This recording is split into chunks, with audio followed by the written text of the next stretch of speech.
రాజకీయాలను అడ్డుకుంటాం. కృష్ణా గోదావరి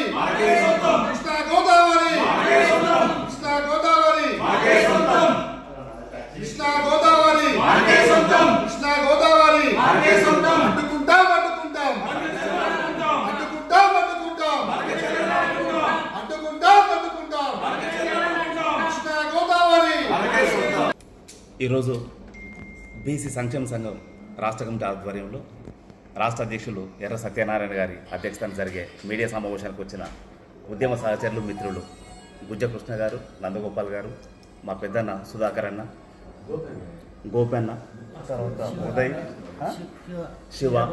శివ, రజనీ, ముఖ్యంగా రజనీ ఇంపార్టెంట్, అందరికీ కూడా పేరు పేరున నమస్కారాలు తెలియజేస్తున్నాం. ముఖ్యంగా మీడియా మిత్రులకు నమస్కారాలు తెలియజేస్తున్నాం. ఈరోజు కృష్ణా గోదావరి జలాలకు సంబంధించిన విషయంలో రాష్ట్ర ప్రభుత్వ వైఖరి, ఆంధ్ర ప్రభుత్వ వైఖరి సంబంధించి చర్చ పెట్టడం కోసం ఈ మీడియా సమావేశం ఏర్పాటు చేయడం జరిగింది. నిజానికి స్థానిక వనరుల మీద స్థానిక ప్రజలకే హక్కు దక్కాలనేది సహజ న్యాయసూత్రం. ఆ సహజ న్యాయసూత్రం ఆధారంగా కృష్ణా గోదావరి జలాల మీద తెలంగాణ రాష్ట్ర ప్రజలకు దక్కాల్సినటువంటి హక్కు ఏదైతున్నదో దాన్ని సంపూర్ణంగా సాధించుకున్న తర్వాత మిగులు జలాల మీద ఆంధ్ర ప్రజలు ఏమైనా ఉపయోగించుకుంటే పర్వాలేదు, కానీ తెలంగాణ రాష్ట్ర ప్రజలకు దక్కాల్సిన హక్కులను హరించి వేస్తూ రాజకీయ కుట్రలు చేస్తూ ఇక్కడున్నటువంటి రాష్ట్ర ప్రభుత్వాన్ని వాళ్ళకున్నటువంటి ఇన్ఫ్లుయెన్స్ ఉపయోగించుకొని లొంగ తీసుకొని వాళ్ళకు అనుకూలంగా శాసనాలు చేస్తే, ఆ ఒప్పందాలు చేసుకుంటే ఆ తెలంగాణ రాష్ట్ర ప్రజలకు తీవ్రమైన నష్టం జరుగుతుందని చెప్పి సందర్భంగా మేము గుర్తు చేస్తున్నాం, హెచ్చరిస్తున్నాం.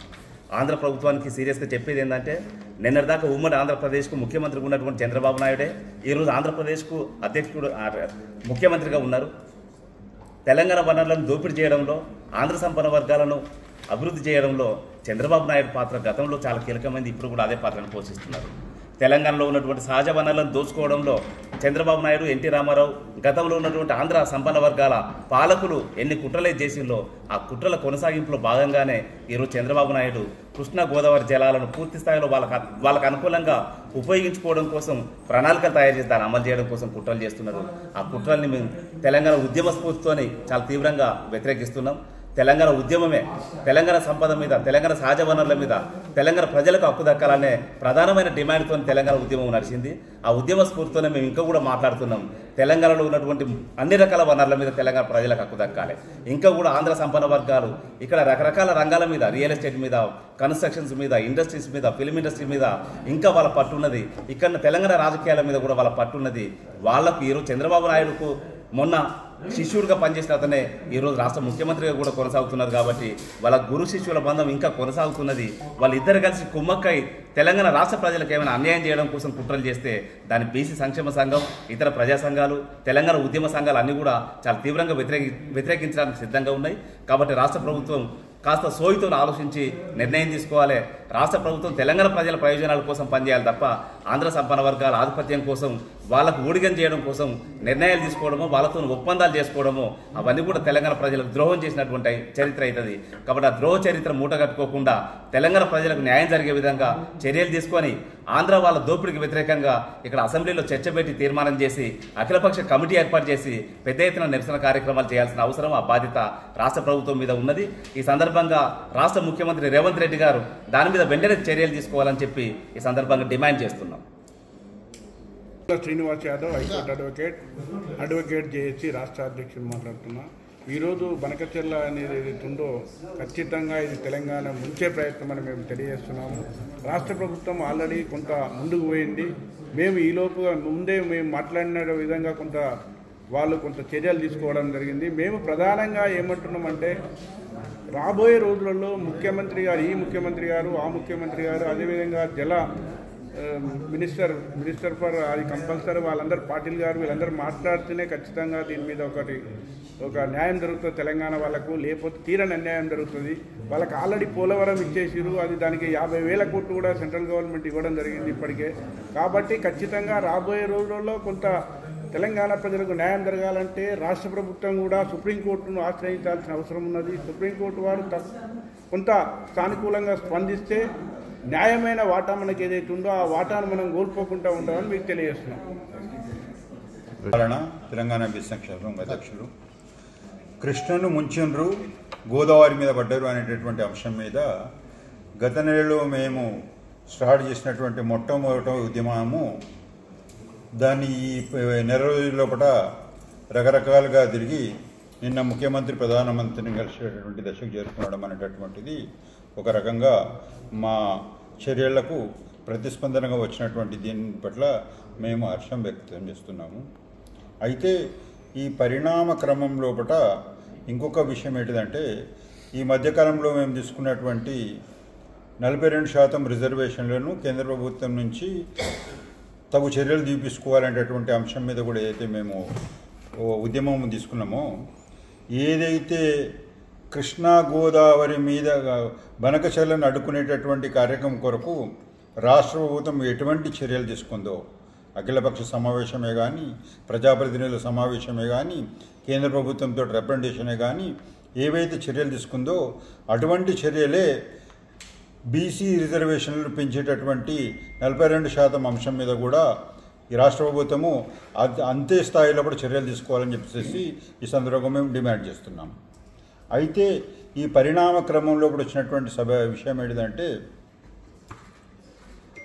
చంద్రబాబు నాయుడు కొన్ని వ్యాఖ్యలు చేయాల్సినటువంటి పరిస్థితి వచ్చింది బనకచర్ల విషయంలో కూడా కానీ, అదేవిధంగా ప్రాజెక్టుల నిర్వహణ విషయంలో కానీ. ఇక్కడ ఏంటిదంటే, సముద్రంలోకి పోయే నీళ్లను మేము వాడుకుంటున్నాము, అదేవిధంగా ఎవరి శక్తి ఎంత ఉందో అంత తీసుకుందాము అనేటటువంటి మాటలు ఏవైతున్నాయో ఇవి చాలా డేంజర్ సబ్జెక్టులు. ఇవి తేనె పూసిన కత్తి లాంటి మాటలు అని చెప్పేసి ఈ సందర్భంగా మేము తెలియజేస్తున్నాము. కృష్ణా గోదావరిలు అనేటటువంటిది కాకుండా ఈ దేశంలో కూడా ఏ జీవనదులే కానీ, దేశము చట్టాలు చేయడానికంటే ముందు కానీ, సిస్టమ్ ప్రకారం కానీ, సహజ న్యాయ సూత్రాలు పుట్టినటువంటి స్థలంలో కానీ, పరిస్థితుల్లో కానీ పరివాహక ప్రాంతం ఎక్కడుంటే అక్కడ నీళ్లు వాడుకుని ఆ తర్వాత మాత్రమే మిగిలిన నీళ్లు కానీ సహజ వనరులు కానీ బయటకిచ్చేటటువంటి రూల్ అనేటటువంటిది న్యాచురల్ జస్టిస్ రూల్. ఇది మొత్తం అంటే మేము మొత్తం వాడుకున్న తర్వాత ఆ నీళ్లను మా అవసరాలను బట్టి, మా వినియోగంలో లేనటువంటి దాన్ని బట్టి వదిలేటటువంటి సహజ న్యాయ సూత్రాల ప్రకారము వచ్చిన రైట్ మాకుంది. పరివాహక ప్రాంతాలకు ఆ హక్కు అనేటటువంటిది సిస్టంలోనే ఉంది. ఉదాహరణకు తీసుకొస్తే, ఇప్పుడు మీరు ఆయిల్ మీ ప్రాంతంలో ఉంటుంది, అది ఆయిల్ మాకు ఇవ్వమంటే మీరు ఇస్తారా? సముద్రం మీ పక్కకు ఉంది, సముద్రం ద్వారా వచ్చేటటువంటి ఉత్పన్నంలో మాకు వాటా కావాలంటే ఇస్తారా? కాబట్టి ఏంటిదంటే ఇది ప్రివైల్డ్ లా. ఇది మొత్తం అంటే ఈ పరివాహక ప్రాంతము వాడుకున్న తర్వాత మాత్రమే మిగిలిన నీళ్ళని ఇవ్వడం అనేటటువంటిది మాకున్నటువంటి విచక్షణాధికారం అని చెప్పేసి ఈ సందర్భంగా మేము తెలియజేస్తున్నాము. ఇప్పుడు ఏమంటుండంటే ఆయన సముద్రంలోకి పోయే నీళ్ళు అంటుండు. సముద్రంలోకి ఎందుకు పోతుంది మీకు ఈ నీళ్లు? ఈ సముద్రంలోకి పోయేటటువంటి నీటి పరిస్థితి ఎందుకు వచ్చింది? ఇది దీనికి 100కు 100% మీరు మాత్రమే కారకులు అని చెప్పేసి ఈ సందర్భంగా తెలియజేస్తున్నాం. ఎందుకంటే మీరు మాతో కలవకముందు ఈ రాష్ట్రం లోపల కృష్ణా గోదావరిని పూర్తిగా వాడుకునేటటువంటి ప్రాజెక్టులు మాకు అందుబాటులో ఉన్నాయి. 9 ప్రాజెక్టులు అప్పటి నిజాం స్టేట్ కానీ, బురుగుల రామకృష్ణారావు క్యాబినెట్ కానీ, మొదటి పంచవర్ష ప్రణాళిక కానీ పూర్తిగా ఆమోదం చేసి సిస్టమ్ క్లియర్ డిజైన్డ్ ప్రాజెక్ట్స్ మాకు ఉన్నాయి. అది అమలు పరిచే దశలోపట కృష్ణా గోదావరి లేకపోతే మాకు బతుకు లేదనేటటువంటి ఒక స్పష్టమైన తెలివైనటువంటి మీరు తెలివిలేని మమ్మల్ని చూసుకొని ఆ రోజు కలిసేటటువంటి చర్యలు తీసుకోవడం కారణంగా ఈరోజు సముద్రం పోయేటటువంటి పరిస్థితి వచ్చింది. మాకు అప్పుడే ఆ 9 ప్రాజెక్టులు వస్తే కృష్ణా గోదావరి పూర్తి స్థాయిలో కూడా వినియోగంలోకి వచ్చేది, ప్రతి ఎకరాకు భూమి వచ్చేటట్టు గోదావరి మీద పడ్డారు అనేటటువంటి అంశం మీద గత నెలలో మేము స్టార్ట్ చేసినటువంటి మొట్టమొదటి ఉద్యమము దాన్ని ఈ నెల రోజుల లోపల రకరకాలుగా తిరిగి నిన్న ముఖ్యమంత్రి ప్రధానమంత్రిని కలిసేటటువంటి దశకు చేరుకునడం అనేటటువంటిది ఒక రకంగా మా చర్యలకు ప్రతిస్పందనగా వచ్చినటువంటి దీని పట్ల మేము హర్షం వ్యక్తం చేస్తున్నాము.